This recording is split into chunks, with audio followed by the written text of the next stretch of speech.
You ask Tiger to calculate. This deals with long addition. The final result is 208,400. Let's solve it step by step.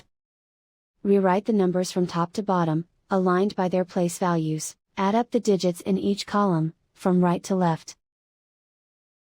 0 plus 0 plus 0, equals 0. 0 plus 0 plus 0, equals 0. 4 plus 0 plus 0, equals 4. 8 plus 0, equals 8. Write 0 in the 10,000s place.